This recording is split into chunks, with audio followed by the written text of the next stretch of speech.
inextricáveis. O ciúme estimula a inveja, e ambos trabalham em comum acordo para anular a ação daquele que lhes inspira o sentimento negativo. Pais imaturos são muito responsáveis por esse comportamento doentio, quando geram cenas de preferências no lar, selecionando os filhos queridos daqueles que parecem rejeitar. Outras vezes, demonstram a conduta ainda amistosa com aqueles que são tímidos, empurrando-os para dentro de si mesmos, frustrando-os na afetividade e na autoconfiança, de forma que o complexo de inferioridade os fere dolorosamente, dando lugar ao ciúme e à inveja. A sociedade é, nesse caso, sempre tida como hostil. Sem dúvida, ela é constituída pelos indivíduos que a compõem. Se a criatura é indiferente ou agressiva, ao encontrar outra equivalente, forma o grupo social desinteressado pelo bem-estar comum, desenvolvendo o egoísmo geral e cerrando as portas àqueles que desejam oportunidade de relacionamento. Os indivíduos tímidos, aqueles que sofreram agressões na infância, que desenvolveram conflitos de inferioridade, sempre sentem-se rejeitados e repelidos, expulsos sem consideração ou sequer comiseração, em mecanismo evocativo inconsciente do que experimentaram durante a construção da personalidade. Irão formar bolsões de adversários inconscientes uns, os rejeitados, dos outros, os encarcerados no egoísmo, todos eles insensíveis aos sentimentos de humanidade, e isto sucede porque se sentem excluídos da sociedade, desenvolvendo a agressividade, filha dileta da revolta e do ressentimento, que explodem em forma dos diversos crimes que ora assolam em toda parte. Não bastassem os prejuízos que provocam onde se encontram, esses indivíduos são infelizes em si mesmos, merecedores de tratamento especializado, de ajuda fraternal, de consideração espiritual, porquanto avançam, cada vez mais, para situações penosas e aflitivas. Inegavelmente, a convivência com o paciente ciumento é martirizante, especialmente quando se recusa o tratamento libertador. Terapia para o ciúme. Todo e qualquer distúrbio orgânico, psicológico ou mental necessita de tratamento especializado, considerando-se a área em que se apresenta. E natural, portanto que, naquilo que diz respeito ao comportamento emocional, seja levada em conta a terapêutica especializada, de modo a encontrar-se a raiz atual do problema, nunca sendo olvidado que o espírito, em si mesmo, é o grande enfermo. Embora esse conhecimento, podem ser minimizados os efeitos perturbadores através do reencontro com as causas da existência presente, que tiveram origem no lar agressivo ou negligente, no grupo social perverso, nas condutas extravagantes ou em processos enfermiços que atingiram a organização física. Penetrando-se nas causas dos conflitos dessa natureza, o ciúme, pode-se avaliar a melhor conduta para os indivíduos normais, em face dos padrões que denominaremos como de confrontação e de saúde mental. Em todos os indivíduos encontram-se os conflitos inconscientes e os mecanismos de defesa, diferenciando-se através de como são resolvidos. Oportunamente, com Anna Freud, 1895 a 1982, e outros, como Jens Atman, 1894 a 1970, e Erik Erikson, 1902 a 1994, surgiu uma corrente na psicanálise, denominada como psicologia do ego, em que os seus adeptos, além do conceito da libido, agregam os fatores culturais e interpessoais como desencadeadores da saúde e dos distúrbios de conduta. Nada obstante, propõem umas contribuições saudáveis do si próprio, na maneira como trabalhar o mundo, conviver com a realidade tal como se apresenta, em vez de mascarar-se, evitando enfrentá-los ou procurar justificativas falsas para sua evasão. A criatura humana possui motivação para uma existência saudável, a depender da aspiração que mantenha no seu sacrário íntimo, conforme propõe Abraham Maslow, 1908 a 1970. Na pirâmide proposta pelo eminente terapeuta humanista, as necessidades fisiológicas dos primeiros períodos vão lentamente sendo direcionadas para outras, como as de segurança, conforto, ausência de medos, busca do amor, competência, aprovação e reconhecimento, logo ascendendo para as necessidades cognitivas, ordem, beleza, realização pessoal para atingir as experiências limite. Nessa ascensão, o conceito de si próprio exerce um papel preponderante, por estimular o ser à conquista de valores internos e pessoais, que o erguem ao pleno desenvolvimento dos seus recursos morais e espirituais. O paciente ciumento, em sua insegurança, Não tem qualquer consideração por si próprio, necessitando, portanto, de ser conduzido à autoestima, à superação dos conflitos de inferioridade e de insegurança, tomando conhecimento lúcido das infinitas possibilidades de equilíbrio e de afetividade que lhe estão ao alcance. Ao mesmo tempo, a libertação das ideias masoquistas primitivas que nele permanecem, da culpa inconsciente que necessita de punição, bem direcionada pelo psicoterapeuta, ensejar-lhe a compreensão de que todos erram, de que todos devem assumir a consciência dos equívocos, mas a ninguém é concedido o direito de permanecer no muro das lamentações em torno de reais ou imaginárias aflições. O amor é como um perfume.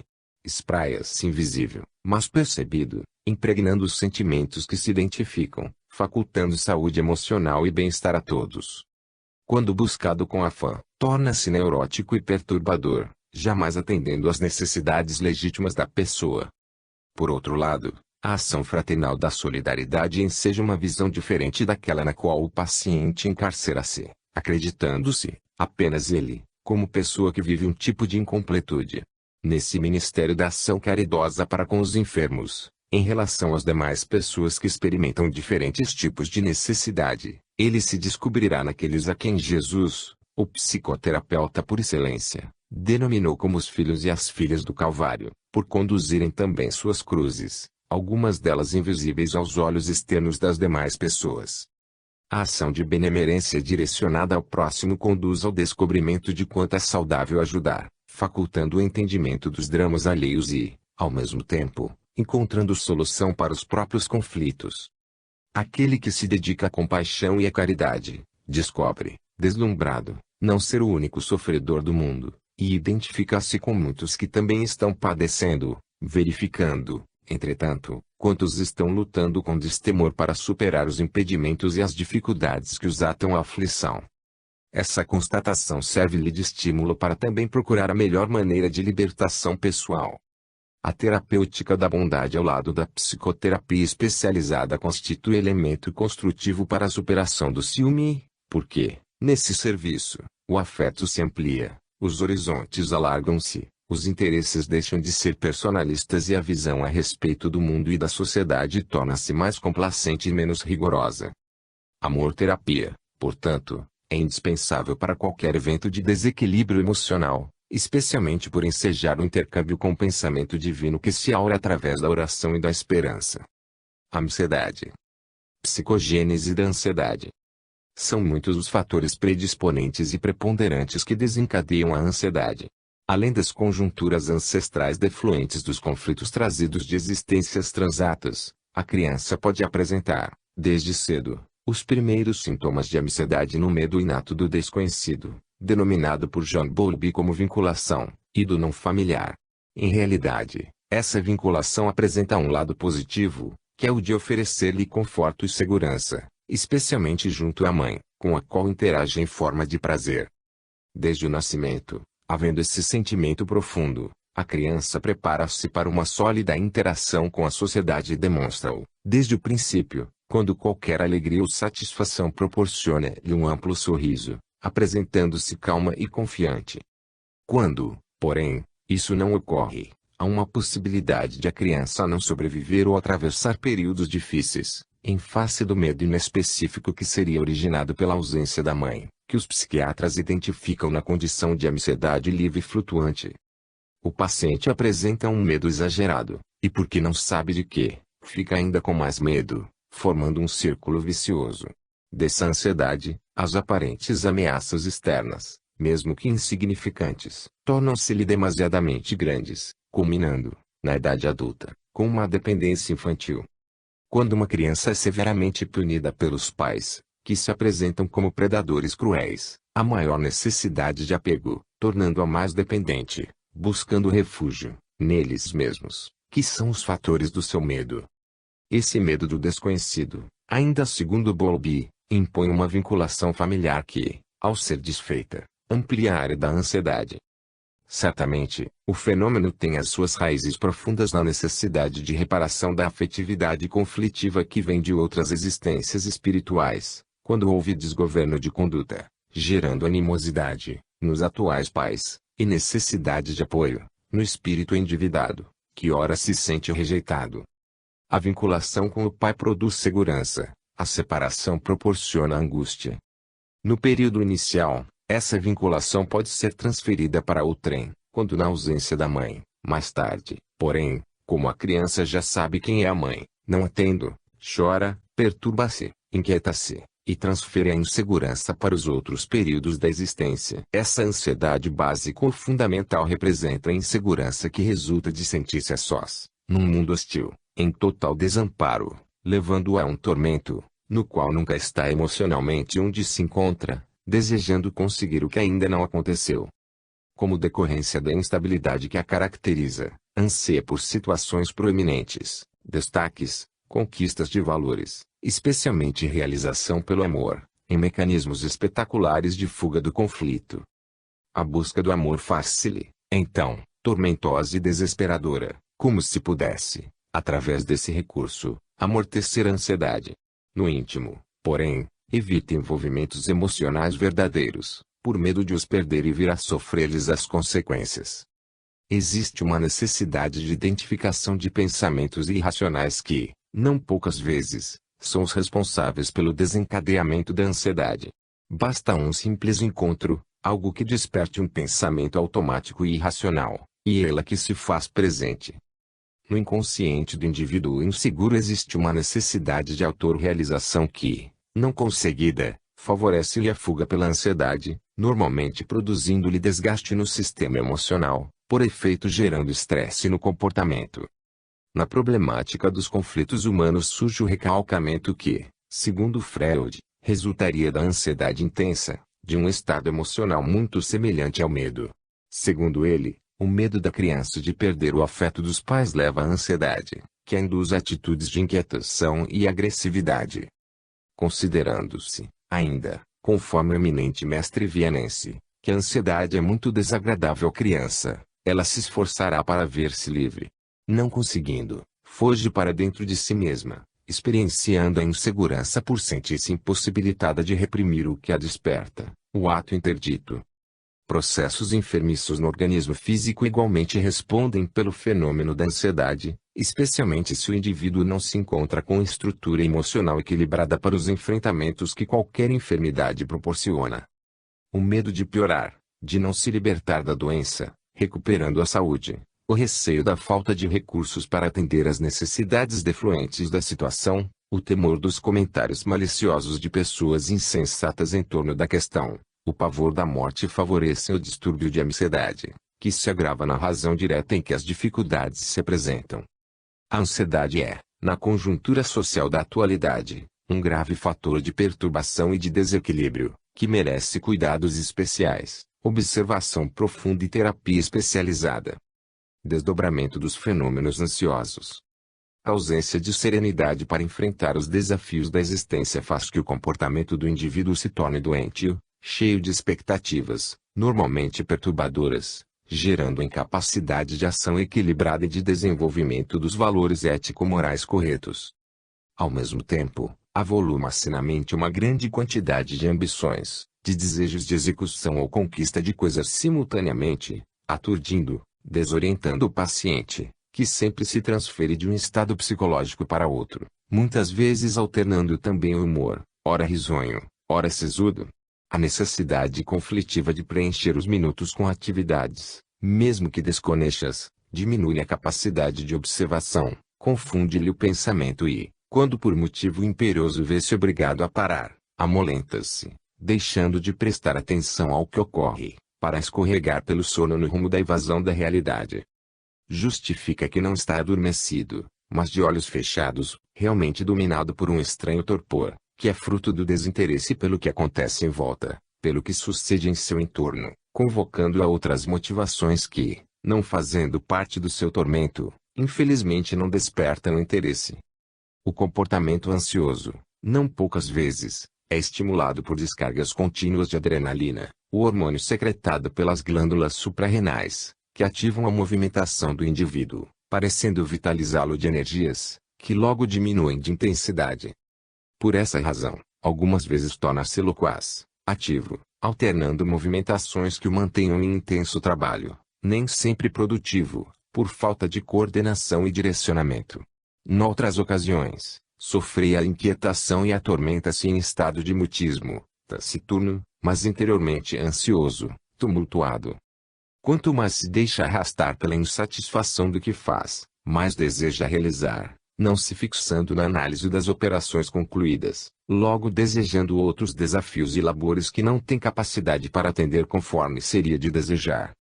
Na sua turbulência comportamental, os indivíduos tornam-se, não raras vezes, exigentes e preconceituosos, agressivos e violentos, desejosos de impor a sua vontade contra a ordem estabelecida ou aquilo que consideram como errado e carente de reparação. Os seus relacionamentos são turbulentos, porque se desejam impor, não admitindo restrições à forma de conduta, nem orientação que os invite a uma mudança de comportamento. Quando são atraídos sexualmente, tornam-se quase sempre passionais, porque supõem que é amor aquilo que experimentam, desejando submeter a outra pessoa aos seus caprichos e exigências, como demonstração de fidelidade, o que, após algum tempo de convivência, torna-se insuportável, em razão das descargas contínuas de epinefrina, que respondem por essa necessidade de mudanças de conduta, pela instabilidade nas realizações. O quadro da ansiedade varia de um para outro indivíduo, embora as características sintomatológicas sejam equivalentes. Estressiando-se com facilidade, em razão da falta de autoconfiança e de harmonia interna, o paciente tende a padecer transtornos depressivos, quase sempre de natureza bipolar, com graves ressonâncias nos equipamentos neuronais. Passados os momentos de abstração da realidade, quando a melancolia profunda mergulhou no desinteresse pela vida e na tristeza sem par, o salto para a exaltação leva-o, com frequência, aos delírios visuais e auditivos, extrapolando as possibilidades, para assumir personificações místicas ou histriônicas, poderosas e invejadas, cujas existências enganosas encontram-se no seu inconsciente.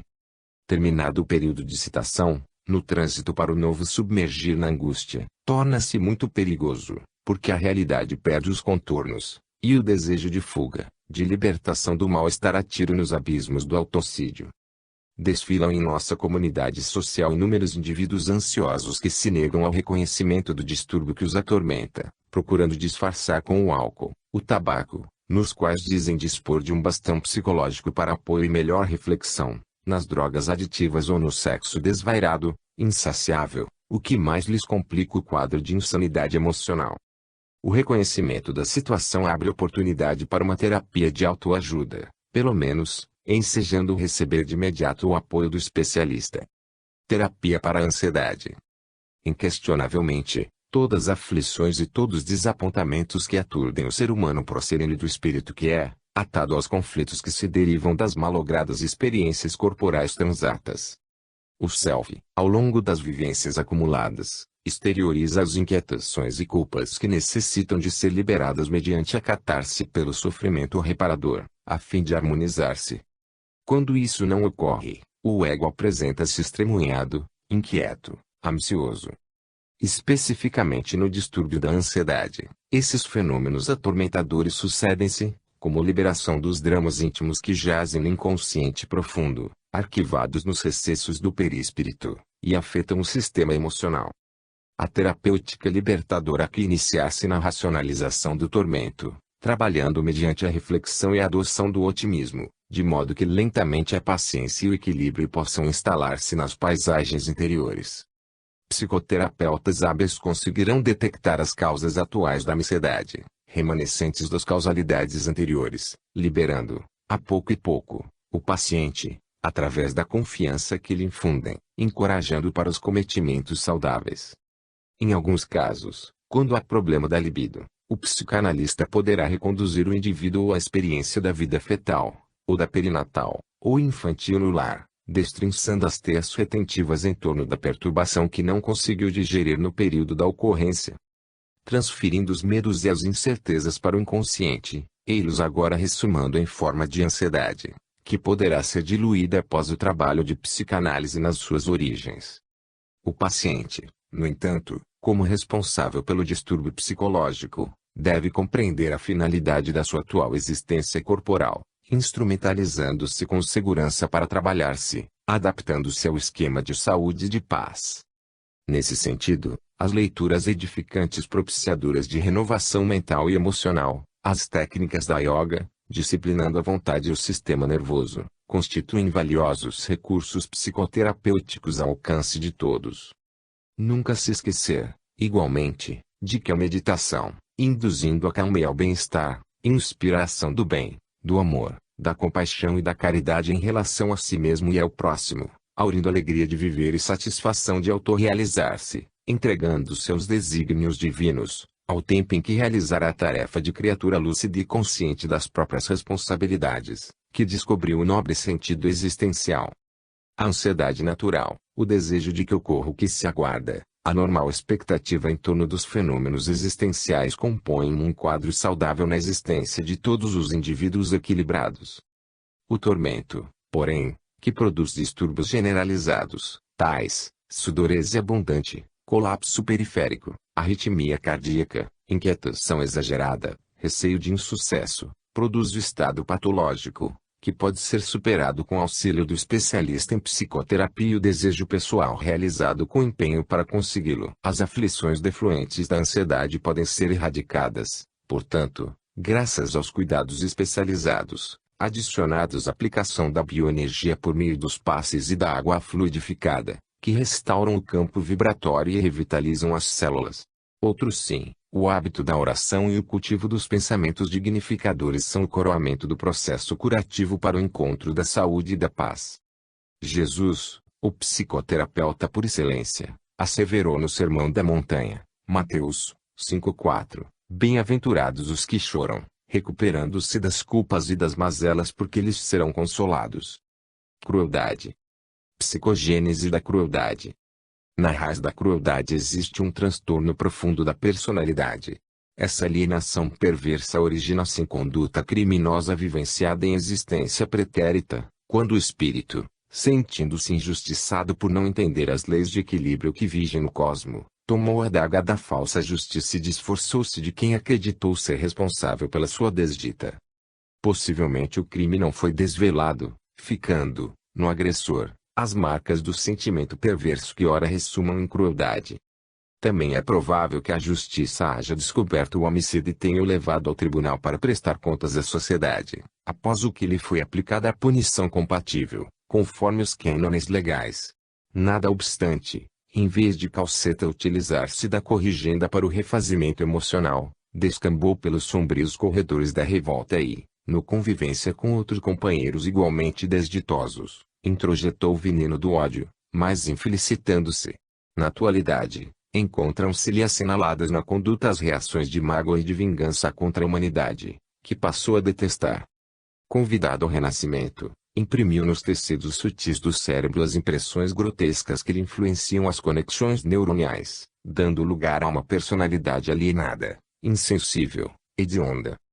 Em face da lei de causa e efeito, renasceu em um lar desagregado, a fim de experimentar os efeitos infelizes das suas ações nefastas, padecendo a injunção de sofrimentos impostos pela mãe enferma ou alcoólica, do pai desarvorado e destituído de compaixão, que lhe aplicaram injustificadas punições ou o expulsaram do lar, atirando-o na voragem das ruas infectas e sombrias da criminalidade.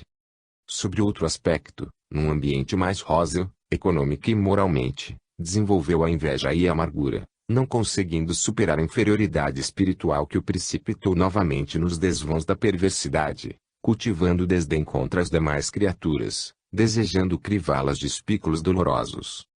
Em alguns quadros da esquizofrenia, encontramos o paciente perverso, que é totalmente destituído do sentimento de culpa ou de consciência de dever, mantendo-se impassível diante do mais tenebroso comportamento que se permite. Com imensa capacidade de dissimular os sentimentos, pode manter-se e conduzir-se de maneira afável quanto gentil, assumindo uma personificação saudável, para logo expressar-se na sua realidade cruel, quando maltrata e predispõe-se a dizimar aquele contra quem volta o temperamento doente. A ausência de amor real, especialmente procedente da genitora, produziu-lhe desvios emocionais, em face de o cérebro padecer a escassez de progesterona e serotonina, que lhe alteram a formação saudável, desarmonizando-lhe as sinapses. Eis porque, normalmente, o criminoso rude e cruel é fruto de uma convivência infeliz com a mãe desnaturada, que não teve condições de amar ou atender o filho, aplicando-lhe sovas contínuas, agredindo-o com expressões danosas, desenvolvendo nele a capacidade de odiá-la, que se refletiu na sociedade, que ao enfermo emocional também parece culpada pelos sofrimentos experimentados. Toda vez quando agride ou fere, mata ou estupra, no seu inconsciente está fazendo a mãe ou ao pai detestados, que pretende destruir. De alguma forma, essa é a história de criminosos seriais, de bandidos profissionais remunerados para o crime, que apresentam altíssimo índice de crueldade, sem que se deem conta do estado em que se encontram. As punições legais que lhes são aplicadas, infelizmente, nada conseguem no que diz respeito à sua modificação emocional. Mais corretos seriam as tentativas de tratamento psiquiátrico, para torná-los úteis, no cerceamento à liberdade, pelo menos a si mesmos e, mais remotamente, à sociedade, a qual não se sentem vinculados. Em pessoas de comportamento normal, porém, sem resistências emocionais nem espirituais, a ingestão do ódio, em face de preconceitos e injustiças que lhes são impostos, pode desenvolver a crueldade sobrecarregada com o peso da culpa e da autocompaixão, que lhes tornam o fardo ainda mais afligente. Na amargura que as domina, surgem crises de arrependimento e, muitas vezes, formulam propósitos de renovação, que se podem fixar quando encontram apoio, afetividade e compreensão fraternal. A crueldade é morbo terrível que ainda assola muitas emoções. Desenvolvimento da crueldade. Em face dos conflitos que se generalizam nas criaturas humanas, o enfermo emocional quase nunca encontra entendimento ou fator que lhe desperte os sentimentos embotados. Conseguindo captar simpatias, aparenta ser portador de comportamento normal, não deixando transparecer o que se lhe passa no íntimo. Pequeno incidente, porém, no trato com os demais, pode atear a labareda que o incendeia, irrompendo o desejo de punir quem lhe criou qualquer embaraço real ou imaginário. Dissimula, então, o impulso infeliz e planeja, não poucas vezes, com riqueza de detalhes, a melhor maneira de infligir-lhe sofrimentos, experimentando bem-estar antecipado ante a perspectiva do êxito que o transforma em sadista. Naturalmente, essa conduta cruel teve manifestações na infância, quando comminou padecimentos a aves de animais outros, a crianças que maltratou, desenvolvendo uma indiferença por tudo e por todos, que o imunizou à emoção e à piedade.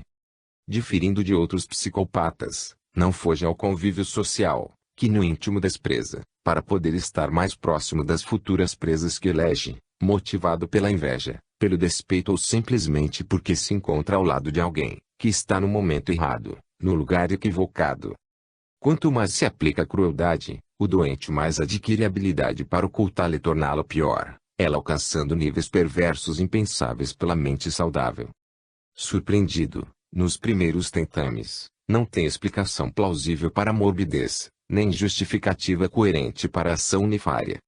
O prazer decorrente do crime oculto estimula o prosseguimento da ação doentia, não se detendo diante de novos cometimentos infelizes. Portador de vida interior muito ativa, em face da conduta que se permite, é sagaz e rápido no raciocínio, escamoteando a verdade e comprazendo-se em iludir até tombar nas armadilhas que programa para os demais. Não experimenta qualquer arrependimento pelos atos praticados, o que o leva a ceifar a vida de pessoas que deveriam ser queridas, genitores, familiares outros, amigos, com a mesma indiferença com que interromperia a existência de um ser abjeto. Nem todos, porém, são induzidos ao homicídio, podendo permanecer na periferia da prática hedionda, maltratando, de maneiras outras, aqueles que se lhes acercam, mediante indiferença real ou bem trabalhada, desdenhando os valores morais e sociais que dignificam a humanidade, fazendo-se hábeis na arte de ironizar e mentir, colocando-se acima do bem e do mal, como se fossem inatingíveis no ignóbil o procedimento a que se entregam. Allan Kardec, na questão de N grau 752, interrogou as entidades venerandas. Podemos ligar o sentimento de crueldade ao instinto de destruição? Recebeu como resposta a sábia. É o próprio instinto de destruição no que ele tem de pior, porque se a destruição é, às vezes, necessária, a crueldade jamais o é. Ela é sempre a consequência de uma natureza má. Os indivíduos cruéis são sonâmbulos emocionais que torpedeiam quanto podem os objetivos nobres e dignificadores da espécie humana. Terapia para a crueldade. Diante desses infelizes infelicitadores são necessárias condutas de segurança moral, a fim de que as suas provocações bem urdidas não se transformem em razão de sofrimento ou de angústia geral e barra o pessoal. Credores de compaixão, mas necessitados se encontram de tratamento cuidadoso, mediante psicoterapias especializadas, nas quais o psicoterapeuta pode recorrer à regressão de memória, para diminuir-lhes o fluxo dos sentimentos contraditórios que ressumam do inconsciente, alterando-lhes as fixações de perversidade como mecanismo de vingança infeliz. Praxiterapias valiosas, bem aplicadas, conseguem gerar interesse por atividades dantes desconsideradas, desviando a mente da obstinação cruel. Conflitos existenciais. Conversações pacientes e contínuas, músicas relaxantes, danças e todo o arsenal psicoterapêutico ao alcance dos nobres psicólogos, conforme a escola que se vinculem, são recursos valiosos para auxiliar o paciente cruel. Em casos especiais, a terapia psiquiátrica auxiliará na regularização das neurocomunicações, restabelecendo, a longo prazo, o correspondente equilíbrio. Ao mesmo tempo, a terapêutica espírita da bioenergia consegue efeitos salutares, por alcançar os delicados campos de energia no espírito reencarnado, renovando-lhe o raciocínio e orientando-o. Muito provavelmente, nos casos de crueldade, encontram-se vinculados os espíritos que foram vítimas do paciente dele e se utilizam para o comércio doentio da vampirização, roubando-lhe forças preciosas e vingando-se, dessa forma, do padecimento que lhes foi imposto. Nesse caso, as atividades de desobsessão constituem recurso inabordável, rico de valiosos processos libertadores, em face dos diálogos que podem ser mantidos com os enfermos desencarnados, auxiliando-os no entendimento das leis divinas e quanto à necessidade de também alcançarem a felicidade que lhes está reservada. Unindo-se, portanto, os recursos terapêuticos das doutrinas psicológicas com aqueles do espiritismo, o paciente torna-se o campo experimental positivo, no qual o amor e a caridade dão-se as mãos para auxiliar, rompendo as algemas do passado e delineando a paisagem feliz do futuro. Todos os indivíduos, compreensivelmente com as suas exceções inevitáveis, experimentam, uma que outra vez ou com certa insistência, repentinas crises de crueldade, quando são agredidos, maltratados ou discriminados. Conveniente a manutenção da terapia preventiva, mediante a reflexão ponderada, a meditação, a oração e a prática incessante da caridade, que robustecem os sentimentos e aumentam a capacidade de resistência pessoal à invasão dos agentes destrutivos da saúde e da paz. Violência.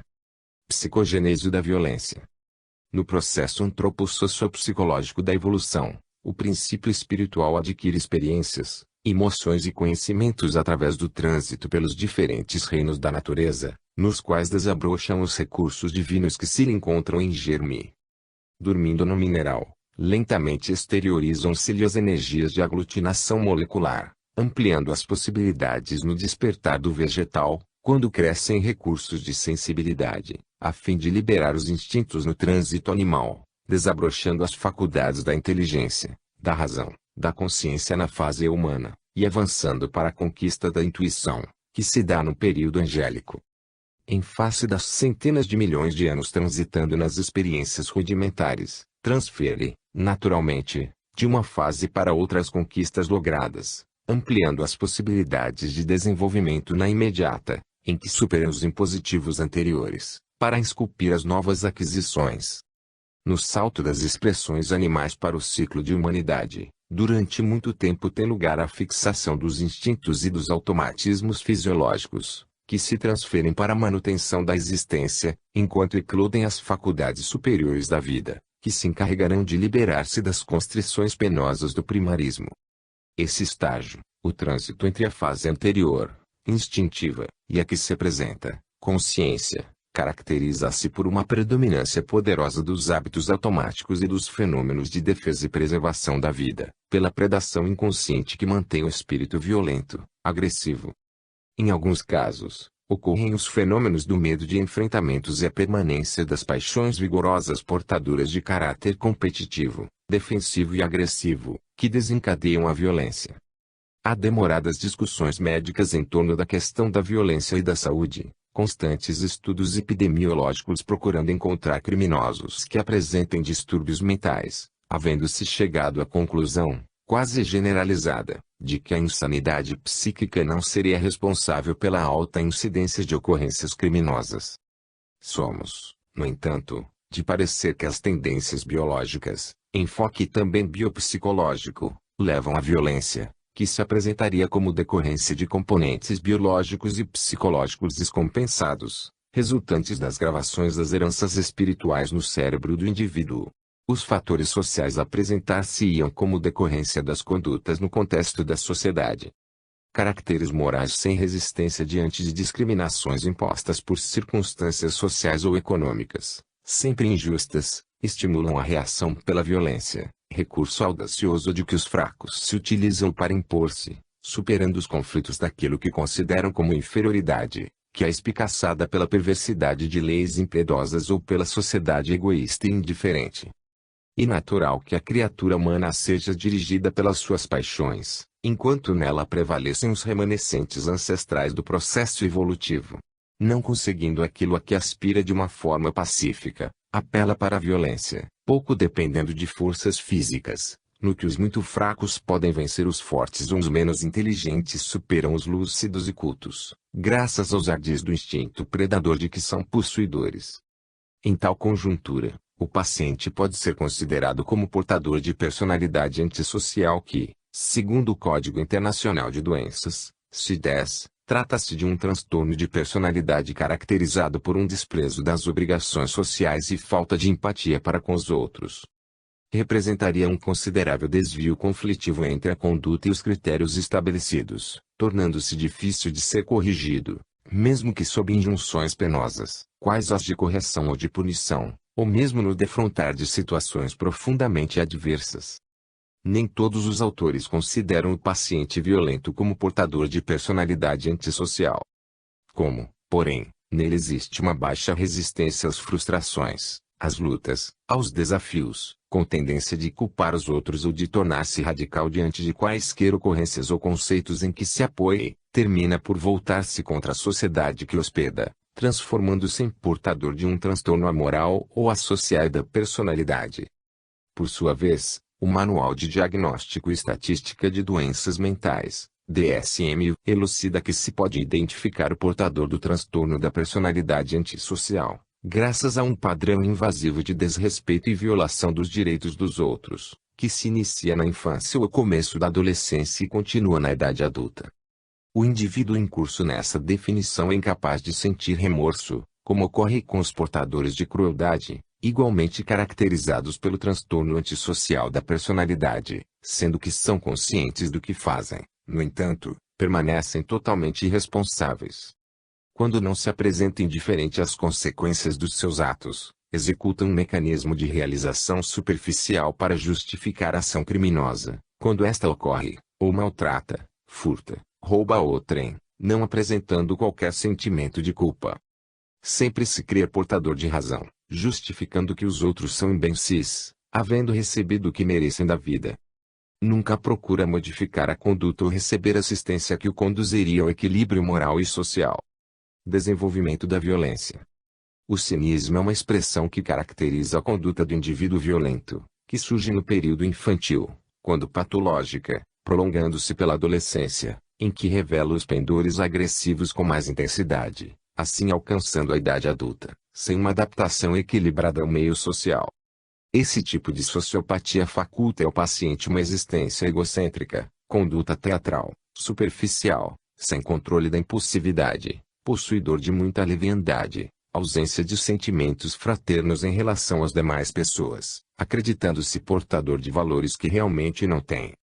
Não dispondo de um sentimento organizado, é insensível ao amor, embora exigente e insatisfeito, sempre demonstrando ressentimento contra as pessoas a quem não se afeiçoa. Invariavelmente é hábil na maneira de manipular aqueles com quem convive, mentindo desordenadamente, sem escrúpulos, duvidando da inteligência dos outros. Quando desmascarado na conduta excêntrica e mentirosa que se permite, parece arrepender-se, a fim de cativar as suas vítimas, mantendo-se, porém, insensível a qualquer transformação moral para melhor. sempre sabe dissimular o comportamento, tornando-se gentil e simpático, o que levou a corrente americana de psiquiatras antipsiquiatria a sugerir que esse tipo de sociopata fosse excluído das classificações da doutrina mental, elucidando que o problema era mais de natureza moral e ética do que médica. Sem dúvida, mesmo acreditando-se que o transtorno seria exclusivamente moral, torna-se necessária a ajuda médica, a fim de corrigir perturbações nas sinapses neuronais que geram o desconforto comportamental. Este tipo de transtorno da personalidade apresenta-se desde o contexto familiar, como de outras maneiras, quais sejam, não socializado, socializado, desafiador de oposição. Revela-se na convivência doméstica, escolar, comunitária, na área de serviço quando o paciente trabalha regularmente, manifestando-se em conduta agressiva, culminando, quase sempre, em lutas com ou sem armas.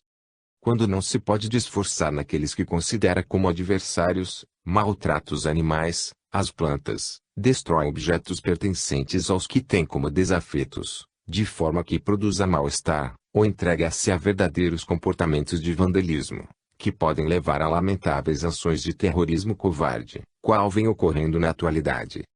Na juventude, sentindo-se frustrado, portanto, irrealizado, pode entregar-se a estupros, em face de conflitos a respeito da própria sexualidade desequilibrada. Ainda na esteira de conduta irregular, o paciente, sentindo-se dominado pela violência e, não dispondo de coragem para a agressão, na qual pode ser vítima da impulsividade, derrapa em furtos e roubos, rejubilando-se com os prejuízos que causa a outros indivíduos e à comunidade, que procura depredar na insânia que o devasta. Estudos cuidadosos demonstraram que alguns desses transtornos geradores de violência intermitente podem decorrer de desajustes do sistema nervoso central. Neste capítulo, podem-se destacar, nos jovens em especial, perturbações profundas que geram alterações disrítmicas do sistema nervoso central, podendo ser consideradas como hiperatividade com déficit de atenção.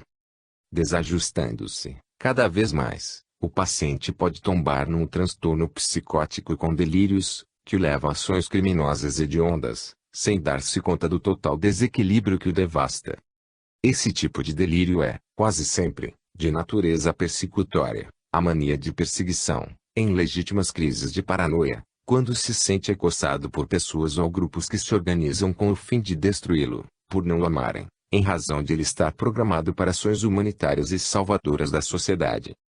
Nesse quadro, a agressividade e o crime são quase que inevitáveis. Estando instalada a sociopatia, a única providência deverá ser de emergência, recomendada pela psiquiatria. Terapia libertadora da violência. A psicoterapia é de considerável utilidade em pacientes vítimas da violência. Tendo-se em vista o largo processo de instalação do distúrbio sociopata da personalidade, o tratamento exige um longo período de libertação das raízes perturbadoras, que deram surgimento à insensibilidade e a todo o cortejo de distúrbios do comportamento. O paciente necessita de verdadeiro contributo de afetividade na família, a fim de reencontrar a autoconfiança e desenvolver autoestima profundamente desorganizada. Concomitantemente, em persistindo a conduta instável quanto agressiva, o tratamento psiquiátrico, através de medicamentos específicos, auxiliá-lo-á na reorganização do sistema nervoso central e no restabelecimento das neurocomunicações deficientes, de cuja mudança orgânica resultarão benefícios psicossociais em seu favor. Vivendo-se num clima de intercâmbio de mentes, inevitavelmente, adversários do enfermo e da sociedade nele encontram um excelente campo de fixação dos seus sentimentos ignóbeis, dando lugar aos complexos mecanismos de obsessões graves, que exigem os valiosos contributos da bioenergia e da doutrinação dos verdugos desencarnados. A inclinação para a violência atrai equivalentes do além-túmulo, gerando intercâmbio pernicioso, no qual a ferocidade das personalidades intrusas mescla-se com o temperamento desorganizado do hospedeiro, tornando-se mais grave a doença que ameaça o cidadão e a sociedade. Na terapia de natureza psicológica deve ser introduzida a orientação para leituras saudáveis, que podem sensibilizar o enfermo, apresentando-lhe outros padrões de conduta, as elevadas expressões de solidariedade, de compaixão, de amor, de caridade, que existem no mundo, facultando-lhe a autorrealização e a plenitude. O recurso da prece, por sua vez, Irá proporcionar-lhe momentos de reflexão e de bem-estar, mesmo que no início tenha dificuldade em sintonizar com as fontes geradoras da vida, o que é compreensível. Criado o hábito, este atrairá os benfeitores do mundo maior que passarão a libertar o paciente das vinculações mórbidas da obsessão, inspirando-o a novos cometimentos, nos quais encontrará prazer, constatando que o seu não é um problema isolado, mas faz parte das lutas nas quais se encontra a humanidade. Quando as criaturas, na infância e na adolescência, puderem fluir do conhecimento espiritual, educando-se em contato com a vida abundante, os vínculos com o passado infeliz de onde procedem afrouxar-se-ão, evitando o restabelecimento das lutas com os inimigos desencarnados, ao tempo em que, compreendendo a realidade do ser, que é imortal, adquirirão equipamentos para impedir-se a eclosão das tendências perturbadoras. Na educação moral pelo exemplo e pela retidão está mais eficiente psicoterapia preventiva e, naturalmente, curativa, para todos os distúrbios da sociedade em si mesma, ou daqueles que a constituem como células de relevante importância. Nada obstante, deflagrados os processos violentos e destrutivos, ainda é possível trabalhar-se o enfermo espiritual com os excelentes recursos psicoterapêuticos da atualidade, acrescidos com os salutares contributos da doutrina espírita. Neurastenia. Psicogênese da neurastenia. A neurastenia, anteriormente conhecida como debilidade dos nervos, passou a ser introduzida nos estudos psiquiátricos a partir das propostas do americano Dr. G. M. Beard, em 1879, facultando que, em 1894, Muller apresentasse um estudo bem elaborado, embora sintético, sobre essa síndrome perturbadora.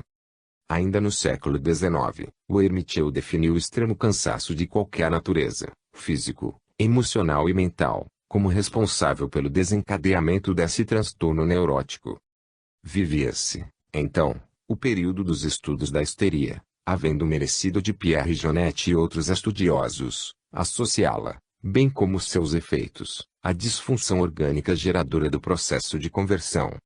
À medida que os avanços do conhecimento ampliaram o estudo dos transtornos neuróticos e psicóticos, e a bioquímica facultou serem entendidos em maior profundidade, eliminou-se a possibilidade de que substâncias específicas fossem responsáveis pela irrupção da neurastenia. Passou-se a considerar com mais propriedade a neurastenia e as organoneuroses como enfermidades de adaptação, portanto, como alterações do mecanismo normal de adaptabilidade do indivíduo. Entretanto, cuidadosas observações, como, por exemplo, as de Cannon, constataram um aumento de secreção da adrenalina sobre a atividade muscular, avolumando, por consequência, a combustão do glicogênio e produzindo a diminuição do nível da glicose no sangue, afetando o sistema neurovegetativo.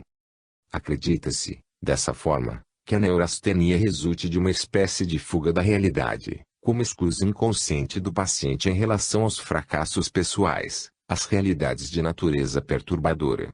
Ocorre, então, uma perda de interesse pelos acontecimentos e desmotivação para realizações enobrecedoras, por ausência de autoestima e de coragem para ultrapassar os limites exigíveis. Não é possível negar-se que a neurastenia vincula-se muito aos processos organoneuróticos, em face da ansiedade que é liberada por via somática mediante a utilização do sistema vago simpático. Por outro lado, diversos autores descrevem o transtorno neurastênico como estando mais próximo da histeria, preferindo outros, ainda, caracterizá-la como expressão depressiva com manifestações maníacas e tendência à esquizofrenia. Sem dúvida, o cansaço demasiado desempenha um papel fundamental na eclosão do processo neurastênico, por produzir a fatigabilidade, que poderia ser transitória, não fossem a sua continuidade e permanência, tornando-se patológico esse esgotamento nervoso, decorrente da estafa, desde que o repouso não logra restabelecer o equilíbrio somático. É nesse estágio que se apresentam a irritabilidade, o mau humor, o pessimismo, caracterizando a presença da neurastenia. Igualmente, pode-se registrar esta síndrome em indivíduos portadores de constituição física astênica, embora não estejam bem definidas as razões da ocorrência perturbadora desta psiconeurose.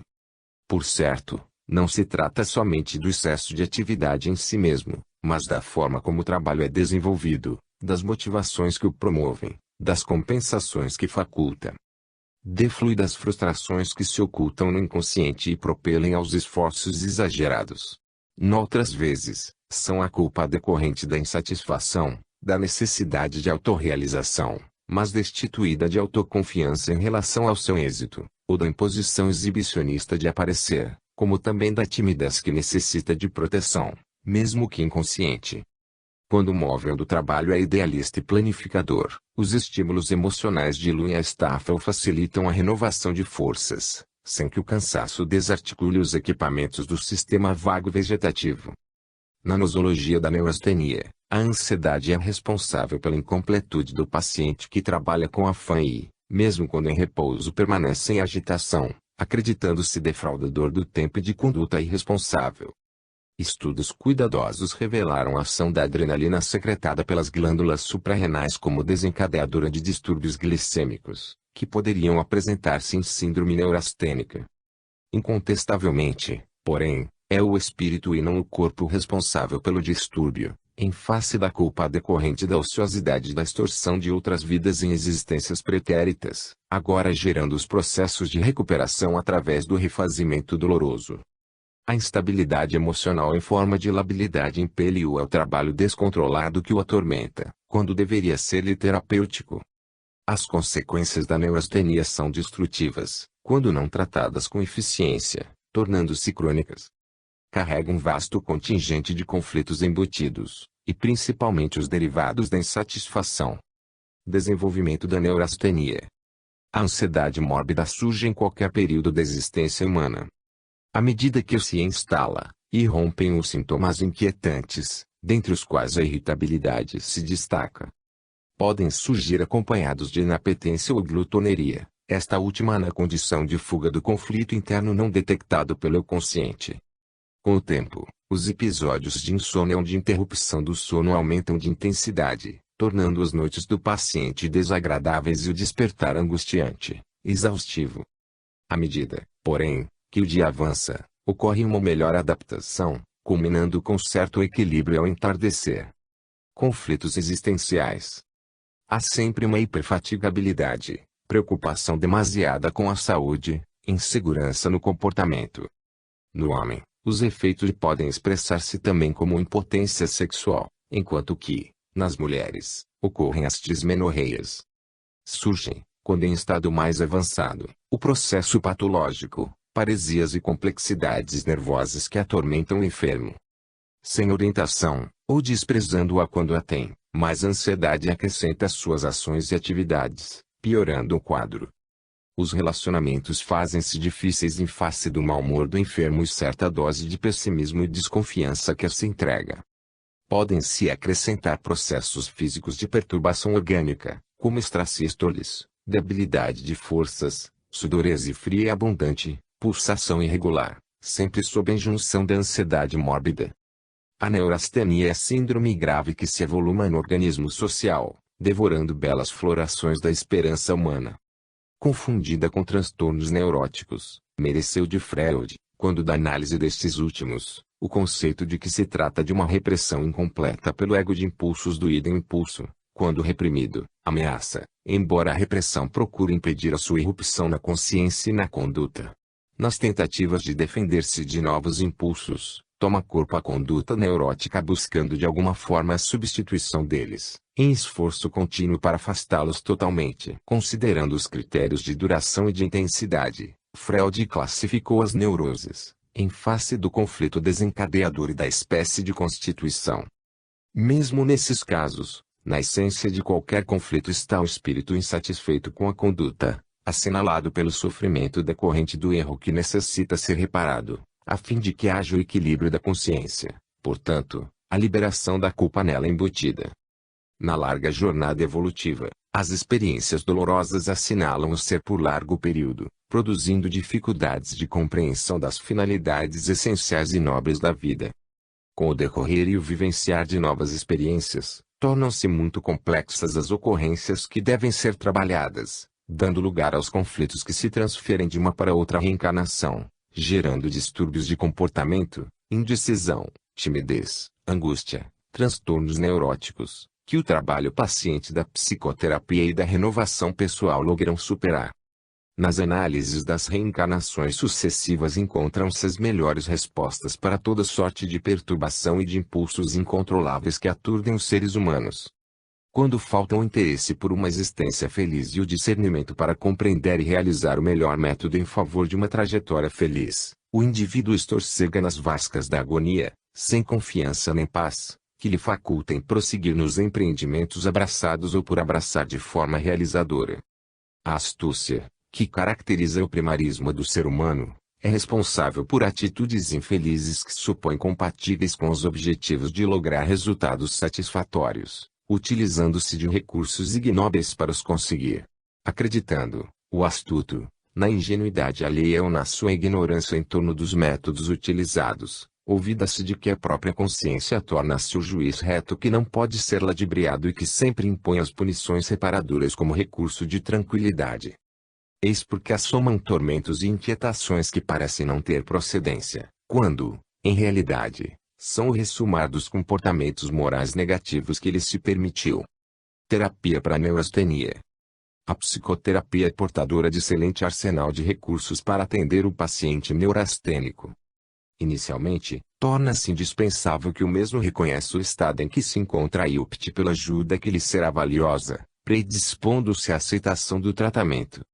Mediante os estímulos novos do psicoterapeuta, ocorre a remoção da culpa e dos tormentos internos, através de uma análise da realidade em que o paciente se encontra, altera-se-lhe o anterior impulso para o trabalho como autorrealização punitiva, abrindo-lhe campo não experimentado de prazer durante a execução das atividades.